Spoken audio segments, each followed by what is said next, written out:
Oi, gente, tudo bem? Agora eu já estou pronta para falar com vocês, fazer o vídeo de Falando de Deus. Ai, não. Vocês querem ver a arte, né? Batom, gente.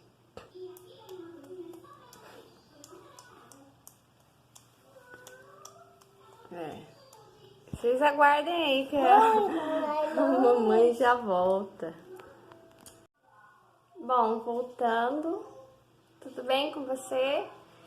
Hoje é segunda-feira, começando outra semana comercial, né? A semana comercial começa na segunda, mas a semana realmente começa no domingo.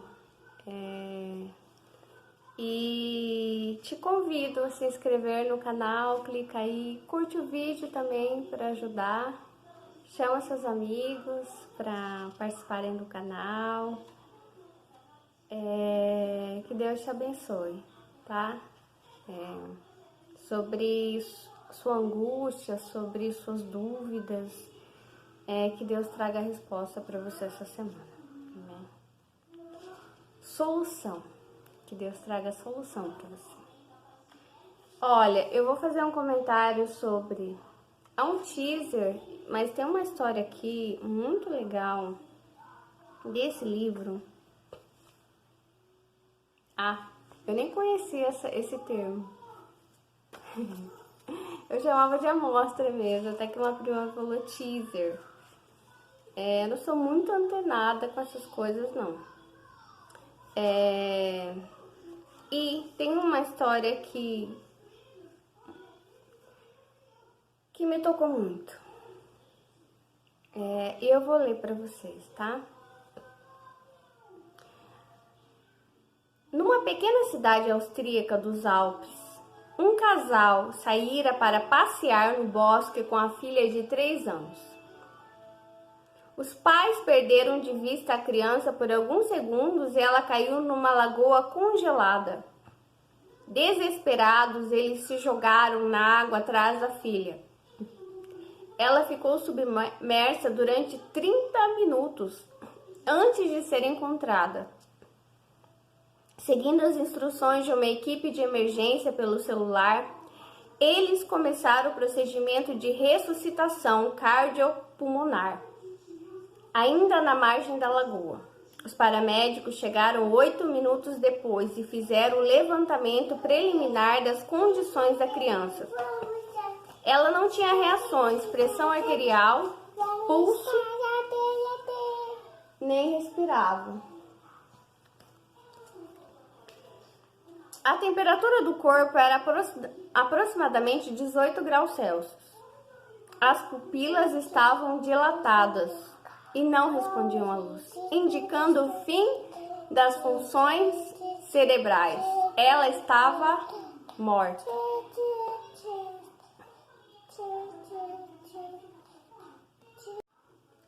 Mas os socorristas prosseguiram com a RCP. Um helicóptero a levou para o hospital mais próximo, onde foi conduzida imediatamente para a sala de cirurgia, enquanto o membro da equipe da emergência massageava seu tórax. Depois de ser conectado a um coração-pulmão artificial, o cirurgião fez uma incisão na virilha direita da criança e prendeu um dos tubos de silicone da máquina na veia femoral para retirar o sangue e repetiu o procedimento com a inserção de outro tubo na artéria femoral, dessa vez para recolocar o sangue em circulação. Um perfusionista ligou a bomba e, depois que ajustou o oxigênio, a temperatura e o fluxo do sistema, o tubo transparente se tornou vermelho escuro. Nossa, vermelho escuro. Com o sangue dela. Apenas nesse momento interromperam as compressões no tórax da menina. Considerando o tempo de transporte e o tempo de ligação da máquina, a criança ficou sem vida durante 1h30. Na marca da segunda hora, contudo, a temperatura do corpo subira a quase 12 graus e o coração voltou a bater. Foi o primeiro órgão a se recuperar. Depois de 6 horas, a temperatura interna chegou enfim a 37 graus Celsius. A equipe tentou transferi-la do coração-pulmão artificial para um respirador mecânico, mas a água e os detritos da lagoa haviam danificado gravemente seus pulmões para que o oxigênio bombeado por meio do tubo de respiração chegasse ao sangue. Assim, ela foi conectada a um sistema de pulmão artificial conhecido como ECMO. A máquina ECMO assumiu suas funções. Os cirurgiões removeram os tubos do coração-pulmão artificial e em seguida repararam os vasos e fecharam as incisões na virilha. A equipe cirúrgica levou a menina para a unidade de tratamento intensivo, com o tórax ainda aberto, coberto com plástico esterilizado. Durante o dia e a noite, a equipe da UTI trabalhou na sucção da água e dos detritos dos pulmões dela, por meio de um broncoscópio de fibra óptica. No dia seguinte, os pulmões da menina já haviam se recuperado o suficiente para que a equipe a transferisse da ECMO para um respirador mecânico, procedimento que exigiu a volta à sala de operações, onde os tubos foram retirados, os orifícios reparados e o tórax então foi fechado. Nos 2 dias seguintes, os órgãos da menina voltaram a funcionar: fígado, rins e intestinos. Tudo exceto o cérebro. Uma tomografia computadorizada revelou edema geral nesse órgão, sinal de danos difusos, mas sem áreas mortas. Diante dessas condições, a equipe deu um passo adiante, perfurou o crânio da criança, introduziu uma sonda no cérebro para monitorar a pressão e manteve-a sob controle rigoroso, por meio de ajustes constantes nos fluidos e nos medicamentos. Durante mais de uma semana, ela continuou em estado comatoso. Então, aos poucos, voltou à vida. Primeiro, as pupilas começaram a reagir à luz. Em seguida, ela passou a respirar por conta própria. Até que um dia, acordou. 2 semanas depois do acidente, a criança foi para casa. Uau! A perna direita e o braço esquerdo estavam parcialmente paralisados. A fala era um tanto grave e arrastada. Ela precisou se submeter a um tratamento prolongado. Mas ela falava, né? Gente, aos 5 anos, olha, eu fiquei chocada com essa história. Fiquei maravilhada. Aos 5 anos já havia recuperado todas as faculdades. Os resultados dos exames físicos e neurológicos eram normais. Ela voltou a ser uma criança como outra qualquer. 2 anos depois do acidente, ou menos de 2, porque ela tinha 3 e quantos meses. Aos 5 anos ela já tinha recuperado tudo. Em seguida, ele vai falar todos os quesitos médicos, da importância de seguir à risca a perfeição. E eu fiquei procurando e lendo. Ele vai falar da história da medicina, da penicilina, especialidades de Harvard, de diagnósticos, de cientistas. Nenhum momento ele fala de Deus. Nenhum momento. Qual que é o nome dele? Ele é um médico cirurgião geral, Atul Gawande. Nenhum momento ele fala de Deus. Nenhum momento ele vê o divino. Ele vê Deus. Ele vê algo superior aqui nessa história dessa menina. Era impossível isso, mesmo que nenhum momento, sabe? Acho que essa é a parte que eu fiquei um pouco decepcionada com.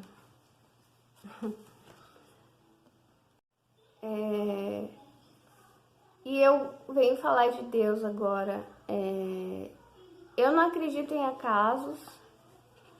Eu tenho certeza que você deve conhecer alguém que já passou pela morte, já passou por uma doença grave, já passou por um estado de quase morte, já passou pelo coma. Algumas dessas pessoas que você conhece não voltaram, outras tiveram graves sequelas. Pessoas podem estar acamadas que você conhece. E nada disso é acaso. A recuperação de cada pessoa, eu creio que é específica, sabe? E hoje o que Deus me disse é que as dificuldades, elas não são para fazer a gente sofrer, que muitas vezes eu questiono Deus. Eu acho que você questiona também. As dificuldades, elas são para nos fazer crescer. Eu estou lendo um livro que fala sobre o desenvolvimento da criança desde os primeiros dias. E lá fala que a criança tem por natureza buscar tudo que é difícil. E quando se torna fácil, para ela perde a graça. Ela sempre vai buscar objetos, se movimentar, fazer coisas que levem, que ela tenha dificuldade de fazer. Porque esse é o interessante. E esse é o instinto, sabe? De estar sempre aprendendo. Então, as dificuldades, quando a gente é adulto, a gente começa a encarar as dificuldades como sofrimento. A dificuldade não é um sofrimento que Deus impõe para nós, mas é um processo de crescimento. E não acredito em acasos. Eu sempre acreditei em Deus e eu tive uma EQM, que é um estado de quase morte. Não cheguei a morrer, mas a minha vitalidade estava perto da morte. Por isso que eu fui lançada para fora do corpo. Isso que eu vejo. Você pode ter uma EQM tanto porque realmente você morreu, seu coração parou, ou porque o seu coração estava realmente próximo do óbito. Estava, sabe, sua pressão estava tão baixa. Não sei se pode acontecer também se estiver tão alta, que você chega próximo do óbito e o seu espírito. E realmente é real, nós temos um espírito, sabe? Porque eu fui lançada para fora. E a questão de você se recuperar, quanto você se recupera, ou se você não se recupera, ou se você morre, as pessoas que você ama, se recuperam, se sobrevivem, se não sobrevivem. Eu não acredito em acasos. E não acredito também que seja uma penalidade. Acredito que tudo tem um porquê e que o ser humano, ele tem esse gosto pela perfeição. E aqui o checklist, esse livrinho, como fazer as coisas bem feitas. Ele vem justamente trazer essa questão da perfeição. A minha EQM aconteceu justamente por uma negligência da enfermeira, mas mesmo assim eu acredito que não foi acaso, que eu tinha que ter passado por aquilo. Eu precisava daquela experiência. No meu caso, porque eu questionava algumas coisas em relação a minha Melissa. Muitas coisas eu estava em dúvida, né, em relação à minha pessoa, à minha história. E a EQM trouxe confirmação, sabe, pra mim, que estava tudo bem, sabe, que estava tudo bem, sabe, que estava tudo bem com o meu espírito, que Deus me amava, esse era um dos meus questionamentos também, porque o diabo vai usar pessoas para dizer para você que Deus não te ama, que Deus não ama a sua história, sabe? Que Deus não tem um plano para você. Que você nasceu errado, enfim. Então, essa história é muito linda dessa criança e eu trago essa mensagem para você. Solta um pouco, deixa nas mãos de Deus. A perfeição, ela não existe. O nosso livre-arbítrio também, eu já ouvi isso de outras pessoas que tiveram EQM, o nosso livre-arbítrio não é tão livre assim. Eu creio que a gente tem um plano traçado por Deus. A gente tem escolhas, mas a nossa escolha não é 100%. Eu não sei quantos por cento, mas o nosso livre-arbítrio não é tão livre assim. É para vocês verem que a gente não escolhe onde nasce, a gente não escolhe os nossos dons.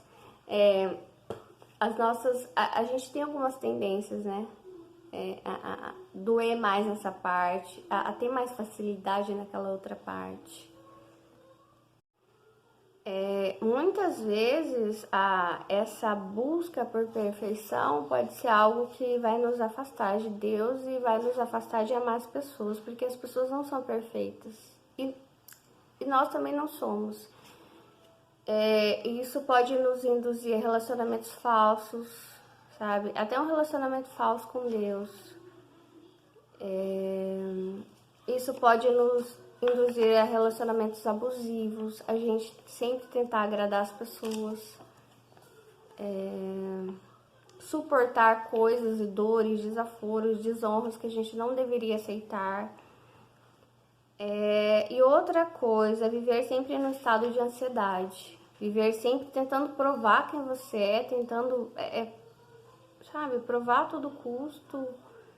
E hoje eu digo pra vocês, solta um pouco, acredita em Deus, que Ele tem um plano pra você, Ele tem um plano para as pessoas que você ama. Fala com Ele, ninguém mais vai entender, sabe, do plano que Ele tem pra você, é só algo direto com Ele. Você e Ele. Você e Ele vai te falar em sonhos, Ele vai apresentar oportunidades, Ele vai trazer insights para você, que se chama de intuição. Deus falando, o Espírito Santo falando com você. E é isso. Aquilo que for para você vai chegar até você. Não tenha ansiedade, tá? O que Deus está me falando agora é ame. Faça o seu melhor possível em amar as pessoas, em se dedicar sim, mas tudo com equilíbrio. Hoje ele me falou sobre equilíbrio, tudo com equilíbrio. Na hora do café da manhã, toma o café da manhã, não importa. Toma o café da manhã, na hora do almoço, almoço, na hora da janta, jante, na hora de dormir, tem que dormir. Na hora que é final de semana, você tem que descansar, sabe? Tem que descansar, tem que estar com a família. Não divinize nada. Idolatria. Idolatria não é sobre fazer um deus de pedra, um deus de metal. Mas você pode idolatrar o seu trabalho, você pode idolatrar as suas autoridades e achar que elas não erram, sabe? E as pessoas erram. Ame as pessoas, se ame também, entenda seu processo de... A criança, esse livro que eu tô lendo, depois eu vou fazer comentários dele, ela sabe que ela vai errar, cai o objeto no chão, sabe? E ela ri, ela dá risada, ela ouve o som daquele barulho. O seu erro deve ser assim para você entender que o erro faz parte do processo, entende? Do seu aprendizado. Não sejamos tão duros assim. Deus não vê o erro com tanta crueldade quanto a gente vê, sabe? Ele sabe que é importante. Som do coração, esse é o mais importante. E ame. Ama Deus acima de todas as coisas, é o próximo como a ti mesmo. E aprende a se amar, a se respeitar, impor limites saudáveis. E eu acho que esse checklist... fazer as coisas bem feitas, fazer as coisas também com transparência e se pedir que as coisas sempre sejam feitas cada vez com mais saúde. Porque hoje a gente vive num mundo em que muitas vezes a pessoa tá com a pele machucada, ela não vai ao médico para tratar da pele, ela vai e coloca uma maquiagem pesada, está com a unha com feridas graves, ela não vai procurar saber o que faz para tratar essa unha, ela vai, mesmo com dor, colocar um plástico, um silicone, um negócio em cima dessa unha, sabe? Ela não vai tratar, sabe? Então, assim, nós precisamos tratar Hoje eu estava lendo Augusto Cury, ele fala pensar o pensamento. Que lindo isso, pensar, sabe, se questione. Por que sabe, por que eu penso assim? Por que eu penso assado? Será que isso é realmente meu ou colocaram em mim? E, gente, não tem como. Uma vez eu ouvi alguém falar assim, Melissa, não tem como. Tudo que eu ganho, tudo que acontece de bom na minha vida, eu reconheço que é Deus, sabe? Foi no momento que eu estava em outra religião. E eu já tinha isso, sabe? Mas ficou muito firme em mim. Eu também não consigo. E não adianta, em tudo é Deus, em tudo é Deus. No sofrimento é o crescimento, no prazer também é um crescimento que a gente também tem que aprender que se sentir feliz, nós nascemos para sermos felizes, sabe? Para sermos felizes. A luz, em alguns momentos, ela também pode piscar. São nossos momentos de sofrimento e tá tudo bem. Mas ela continua, mesmo piscando, mesmo que pisque a sua luz, ela deve continuar brilhando. E você não deve se sentir culpado por brilhar. Pelo contrário, você deve diminuir as vezes em que você pisca, que você é escuridão, que você está sofrendo, que você está... Entendeu? Mas se derrame diante de Deus, sabe? Porque a resposta vem dele. As pessoas, elas vão ter o julgamento. Deus tem a solução. Tchau, amo vocês. Até mais, se inscrevam. Uau, travou de novo.